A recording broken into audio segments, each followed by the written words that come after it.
Oh god, no, not not another field trip. This is giving Lizzie McGuire vibes. I can't believe Ben is still here. It's never perfect, Charlie. His hair!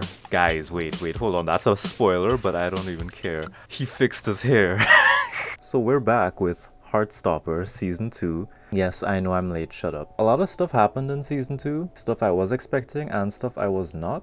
Stuff I was kinda worried about, but thankfully panned out pretty well by the end. The new season dropped in like, what, July, August? And I only got around to watching it in like September. Now, as usual, Heartstopper is wholesome, sweet, adorable, all those lovely adjectives that everyone uses. But there were a few themes that kept going throughout the season that I noticed, which I thought they were really interesting that they kept coming up, and I wanted to talk about a few of them because some of them really got to me, some of them irritated me, some of them really spoke to me on a spiritual level. But let's go through them one by one.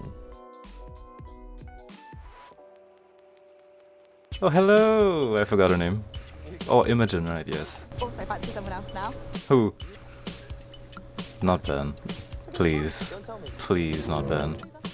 Also, doesn't she know, technically? Oh yes, exam season.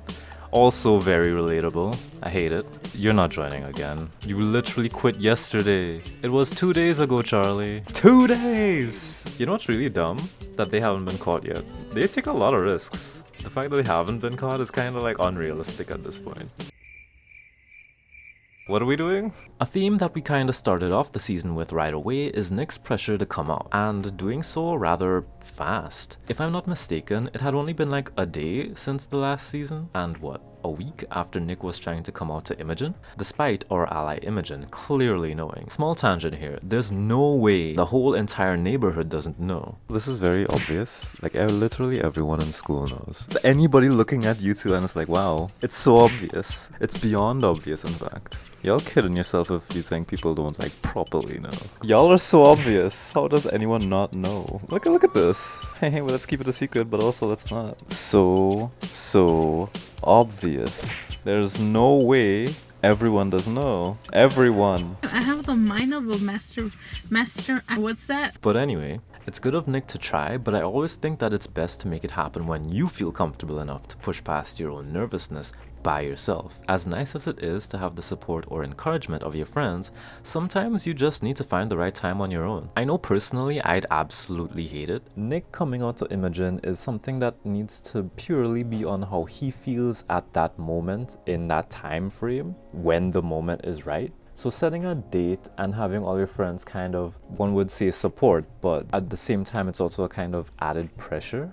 And he doesn't necessarily need that pressure. If he doesn't come up with the right time himself, if he doesn't feel it, then maybe it's not the right time. I mean, even the point where Nick eventually did come out felt slightly off to me. Imogen could have really needed to pee, and then waiting for her outside the toilet might have been really awkward. I'd have quicker used one of the opportunities when he's just hanging out with her to do it, to be honest. He goes from Imogen to targeting his friends or his dad, but it doesn't really ever feel like the right time. Which is fine. Not only is there no rush, but some people really don't need to know. And that also is something that queer folk kind of have to juggle. Coming out isn't something you do for one short period of your life, it's something you're always doing every time you meet someone new. It'd be pretty exhausting to have to tell every single person or even get direct responses for it.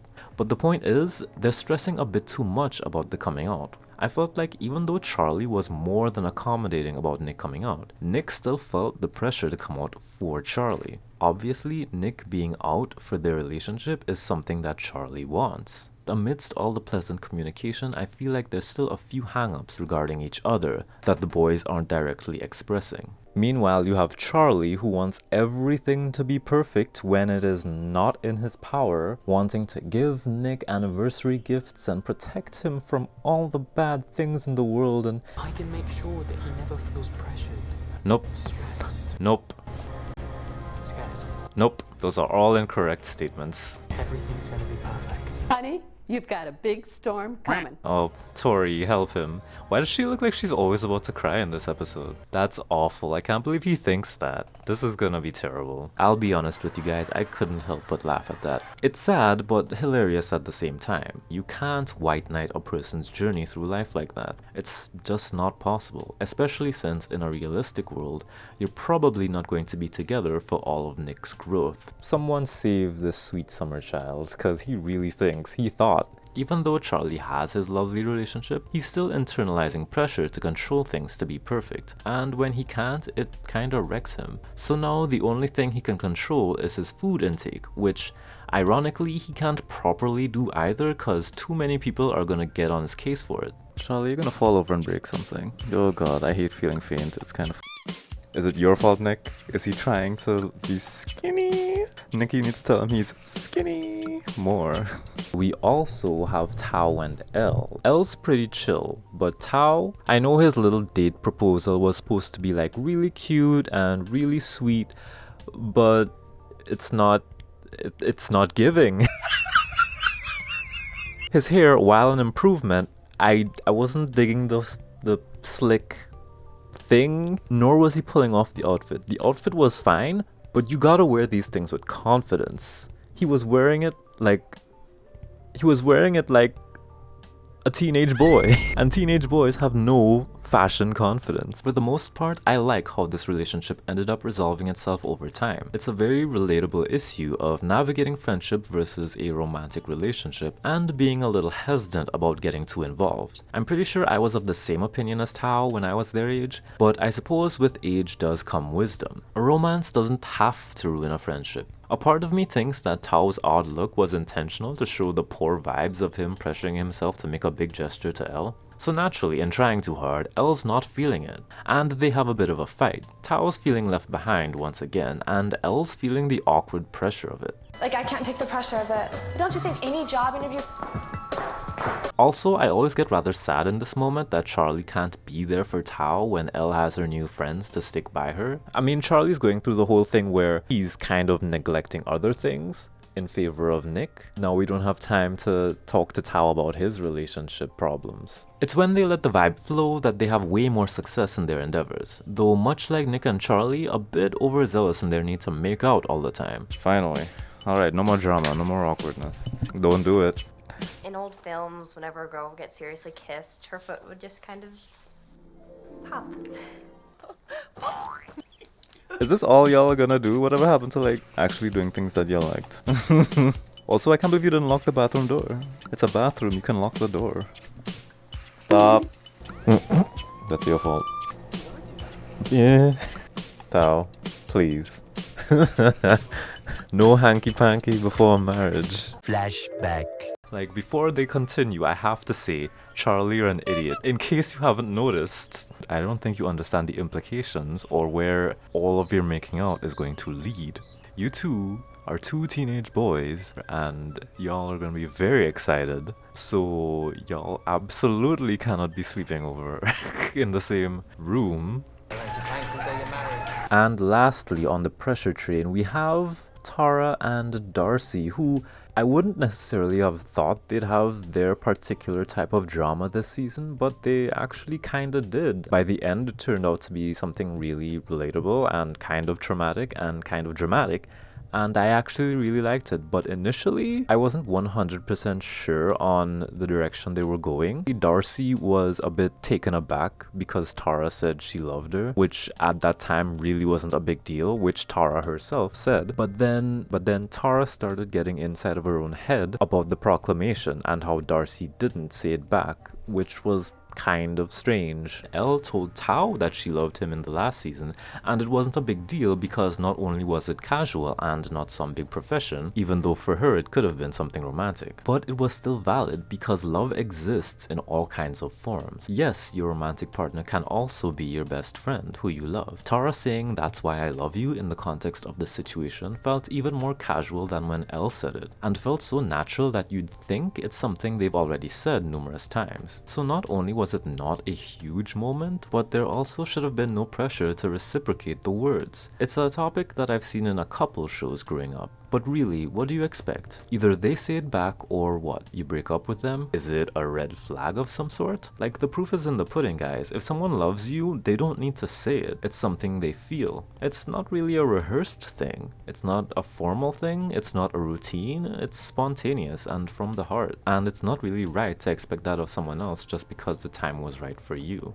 Neither of them should be putting pressure on themselves or each other for this really minor thing. Yes, if Darcy had a problem, she should communicate it. What's a relief is that days later, Darcy reciprocates the words just as naturally as Tara did in the first place. Granted, while drunk, but it was so simple and honest and obvious and nothing to have worried about. The more interesting part of this whole debacle only comes in later when they discuss Darcy's home life. Now, I may come across as judging these teens a bit harshly for what's going on in their brains. I too was a teen once, and I'm gonna be honest, these were not the problems that I entertained in my head. These are problems that at best I would spectate on TV and maybe from other kids in real life, at which point I also would have been judging them silently in the corner while I read my book. Independent. Good job on like pairing them up with another person, by the way. You have to tell me about your crush. Oh god, it's probably bad. Of course it is, I knew. I then knew. Get out my house.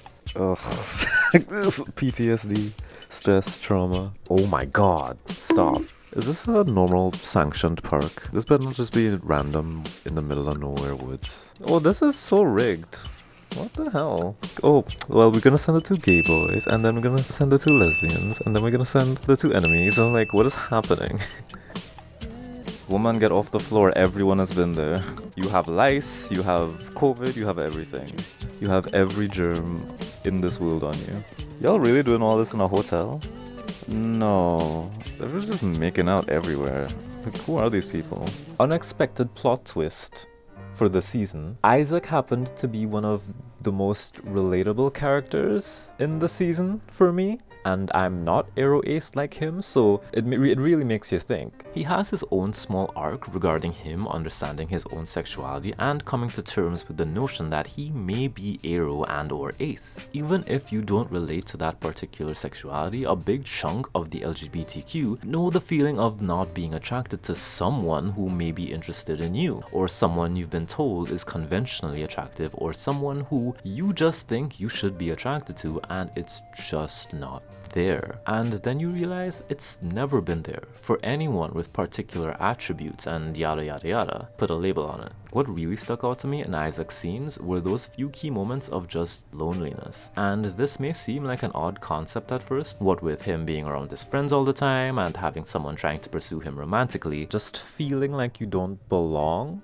Despite not necessarily not fitting in, it's so strange. It's that weird feeling of loneliness when you are surrounded by people, which is common, but the reasoning behind it you could just feel from different moments in Isaac's part of the season. And honestly, I totally relate to him being the boring friend who doesn't have all the drama going on because he doesn't, but at the same time he is different and he doesn't feel like he fits in. And maybe other people don't really think that he doesn't fit in, but he does, and it kind of makes him a little uncomfortable around everyone else. Like, you can't blame anyone for it, it's just you. But then you wonder, like, is finding people like you going to really fix that? Or are you already with the friends that you need? Because Isaac has friends. Like, I can relate to this a lot. Isaac has great friends who he's with. It's just that there's something off. There's this pervading feeling of being some kind of oddity among a room where everyone feels like they're on the same page. Theoretically, you're all a part of the same group and all your friends are there, but there's just this strange but constant feeling of separation that just has you feel like an outcast when you're only 4 feet away. And this hit me like a ton of bricks. There aren't that many instances in entertainment that portray this so well, at least not to me. A lot of the time, the separation is vocalized pretty well, and it's often pretty apparent what the separation even is. But for Isaac, it's so subtle and slightly more complicated, because it's not simply that unlike his friends, he's not coupled up with anyone. and I don't think he feels incredibly left out and lacking attention either. It's so tricky because it's like, for him, I'm sure it feels like there's a problem in these moments, and yet it doesn't feel like there should be at the same time. But it all eventually just leads to him seeking solitude on his own. Those small moments where he's just sitting by himself, away from the crowd, just a little peace and quiet, that is so relatable. It's messed up. I hate it. I hate that is the most resonating experience, the most resonating scene of this season. And it's the absolutely fickle and fleeting nature of this problem in these moments that I really got hit by. I'm overusing the word, but it's relatable. This was a very common thing for me back in my early 20s and university days, and it's something I simply cannot forget. So thanks for bringing up more buried memories of suffering, Heartstopper. What is it that Ben actually wants here? Like, do you want to be friends? By the way, imagine having a crush on Ben. That man is taken. Don't even go there. It's awful. What? Hey Charlie Spring, who gave you that hickey on the other side of your neck that I can't see from here? Ben, stop. Don't talk to me. Oh my god. Ben, no, we can't. Stop it. Harassment. Oop. Sibling fight. Damn, Tori, what you about to do? Oh. So we can now talk about our most hated villains of this series. By far the worst of them was Nick's brother David. Like, this guy really just came out of jail.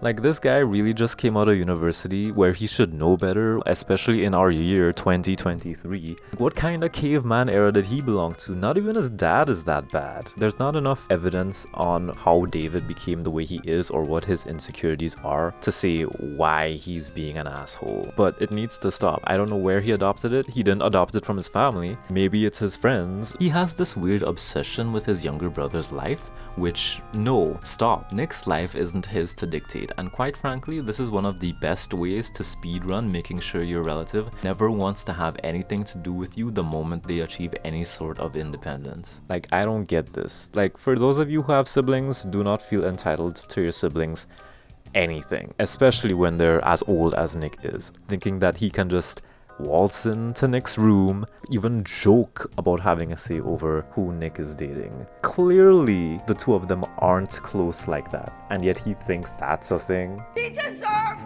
nothing! David's got this strange assumption that Nick owes him any kind of validation for who Nick is. Like, your brother clearly hates you and you're not making it any better, which is particularly bad because he probably hasn't seen you in like a year. Usually, absence makes the heart grow fonder, so the fact that you came back and y'all already started swinging at each other, like, it's just a bad look. But yeah, David's just particularly pathetic, and in a way that's really stupid. If there's one thing y'all know I hate, it's villains who can't even be good villains. The idiocy of him complaining as to why he can't bring a girl over when he doesn't even have a girl to bring. Like, what? Mom, why can't I have a girl over? Meanwhile, Olivia is just like, do you even have a girl to bring over? And he's like literally complaining for complaining's sake. I doubt she's ever said no to him bringing a girl home. He's just being a little shit. While I do like that David shows an unfortunate reality and keeps us aware that the Heartstopper universe isn't all just rainbows and sunshine, the lengths he goes to annoy Nick for no reason are just so inane that he only ever ends up embarrassing himself. It could be jealousy over Nick being the family favorite, cause let's be real, why wouldn't he be? But yeah, David, not worth my time. On the other hand, we have people like Ben and Harry. Harry. No, you can't. I'm noticing more in this season that Harry's problem isn't simply that he's cruel or homophobic or wants to be a bully. He likes to have fun at anyone's expense, and he doesn't really care. He doesn't really empathize. He's just doing whatever, regardless of how it makes other people feel. And that is a breeding ground for not only homophobia, but racism, all kinds of discrimination. He's not malicious, he's just dumb and careless. As Isaac was saying to him, a little empathy goes a long way. But the thing about empathy is that it requires you to adopt other people's bad feelings and channel it so that you act in ways that's considerate for everyone. But why would a guy who's so obsessed with keeping the party going want to pay mind to other people's potential negative feelings? He'll also make fun of anything, regardless of whether or not it's an asshole move. What's it like being gay? In a way, that might actually have been a legitimate question, albeit one he'll probably turn into a joke for laughs, cause he can't go 10 seconds without having a laugh, eh mate? When all the fun at someone else's expense is met with derision, he gets defensive, to where he actively makes decisions to be offensive. After being punched a couple times, he's evidently calmed down to keep himself out of trouble.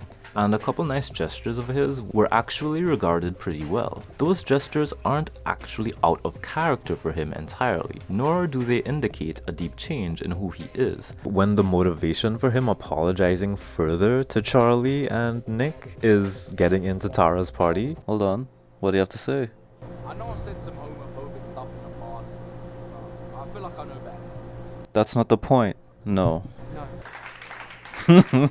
Hey, you haven't really changed, nor have you shown that you've changed if the only reason you're saying sorry is to get into a party, which is all you ever want to do, Harry. You get what I'm saying? Like, that's not character development. While it's not easy for a dumb male teen to analyze his own outlook on the world, it's simply what one must do to function peacefully in society. It's going to get him into trouble, not just with this one friend group, but with anyone who's different, and whose lives aren't just rainbows and sunshine all the time. Sadly, I think what Harry has done in this season is what a lot of people do, and in a sense, putting a filter on is being a better person, but it doesn't necessarily address the real root cause of what made you have bad qualities or toxic traits that people didn't like in the first place. Like, that takes some real deep self-reflection. It's stuff that you have to work on by yourself, for yourself, because you see a value in it. Which brings us to Ben. Nick gave this man too much time of day. Every time Ben tried to speak to this man, saying a single word back to him was far more than he deserved. But his pattern is just so fatiguing, and they really need to give this boy his own side plot if he's ever gonna have a single hope of turning his personality around to something actually favorable, in a believable way.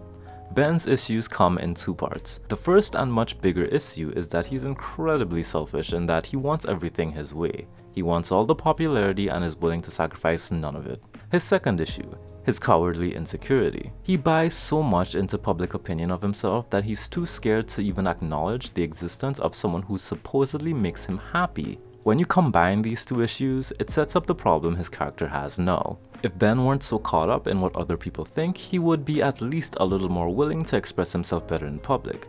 On the other hand, if Ben weren't so selfish, then even if he's extremely scared and insecure, he'd at least opt in to giving up his own happiness and maybe letting Charlie go, since he can't be a good boyfriend because of it. He's getting in his own way with these two traits of his, and it's rather pathetic to look at, begging for attention in one moment, then making stinging remarks to offend people the next. It's the kind of thing that no one wants to be around. He attempts an apology in episode 7, and while the gesture is nice in theory, it misses some core elements that would have at least helped it shine out more. If not for Charlie, then at least for me. For Ben, considering the relationship between him and Charlie currently, I don't think an apology was necessarily needed, not as much as some serious soul searching was. In cases where bridges are so badly burned, apologies don't do much more than potentially letting someone know you don't plan on being the same person. An apology can be to help the victim that you wronged in some way, but in a lot of cases an apology can also help just to clear your name if you have to, if you are indeed making a change. But like I said before, the change that you need to make has to be a change that you make on your own. And if a person wants to forgive you, it would probably be because they see you out there working to be a different person. That is, if they pay any mind to you in the first place, which they don't have to do and probably shouldn't do if you traumatized them with your previous actions. Ben's best reason for apologizing should have at least been for his own closure in turning over a new leaf, which, again, is still valid. Based on the nature of his apology and his reactions, I don't think that's quite where Ben's head was at. In recounting what happened, he seemed too zoned out into how good things were, as opposed to what he eventually did. He described his issues as being a reason, but didn't quite give the indication that he's been working on said issues. Part of me was really sad about how this apology went, because on one hand, while Charlie doesn't really owe Ben any help in redeeming himself, it would have just been nice if that could have happened for him. Like, this is a me thing, but I get really sad about the state of humans. That's a very weighted statement, but hear me out. We go through all this self-inflicted pain and suffering for no reason, and even when people do wrong by me, I just feel more sad about the fact that it had to happen, rather than be angry that it did. Charlie's got his own crap to deal with, so Ben's up the creek without a paddle, and just as before, he's still terrified of the Rainbow River. I do hope that Ben finds his own redemption in some way, and doesn't just become another guy in the community, using other guys and throwing them away when he's done with them as though they don't exist.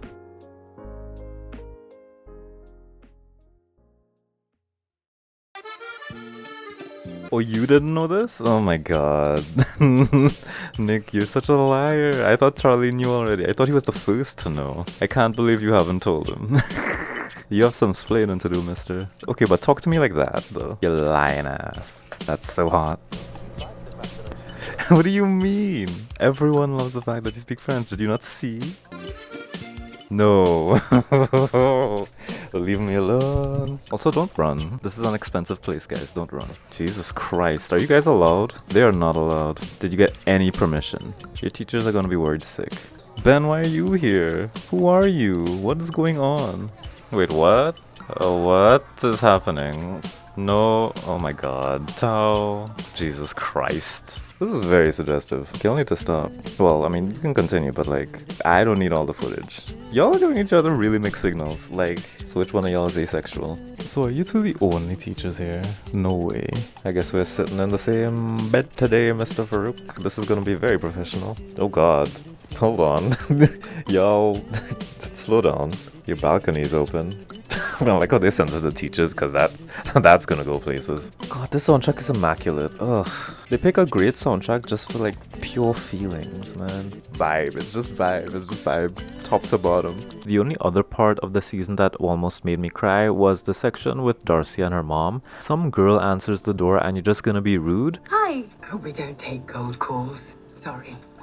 Like, what? Maybe she's racist. Maybe that's why she's so rude to Tara immediately. Seeing Darcy basically having herself kicked out, it's a threat that we all have to face when we're dealing with being ourselves. You really have to protect yourself, even if you think it's unfair that you won't always get things the way that you should. Because even if your parents don't kick you out, they make your life hell to the point where you have to just leave. You can't stay there. The world's insane, and not even the year 2023 can help it from not being insane. There is still a long way to go, and there are still risks, and there might always be risks because every family is different. And even when society says one thing, your family could say another, and you have to protect yourself. Otherwise, the villains win, and we don't want these people to win. Like, who wants Darcy's mom to win? Who wants David to win? But to contrast, I must say that the turning point on Darcy near the end hit me just about as hard as Isaac's bit did. It's just such a classic, for lack of a better word, that you see in both reality and fiction. And no matter how many times I see it, no matter how cliche the whole falling out with a parent or getting disowned is, it always gets me because it always feels so real, regardless of how different our circumstances are. And you know, the fact that Darcy can be so out and proud outside of her home, but can successfully hide who she is while she's at home, is just so indicative of how little her mom and family actually give a crap about who she is and her external interests outside in the first place.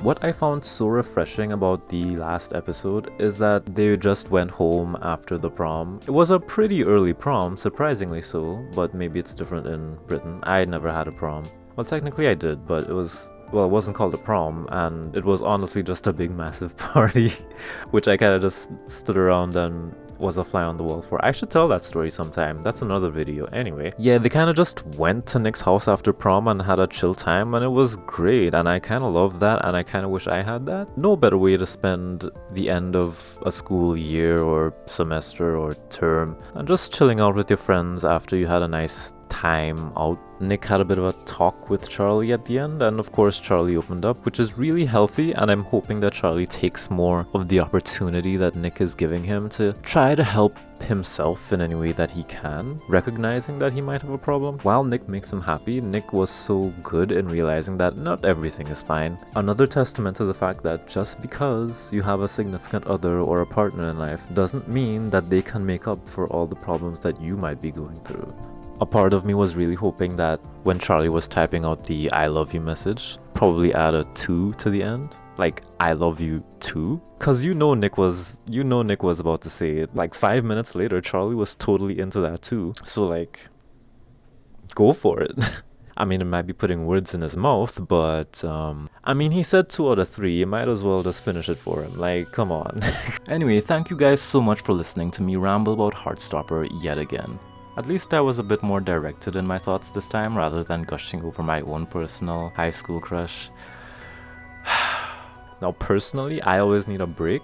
Heartstopper works best for me after I've had a sufficient break from all the sweetness. Like, it's diabetes. Even with all the like negative things, even with all the Davids and all the Darcy's moms, it's nice having a long break in between these seasons for me to like refresh my like doom and gloom, only to come back relieved that Heartstopper was here for me to cheer me up. So thanks to Heartstopper for existing, and thank you guys for watching. Well, that's it. Bye.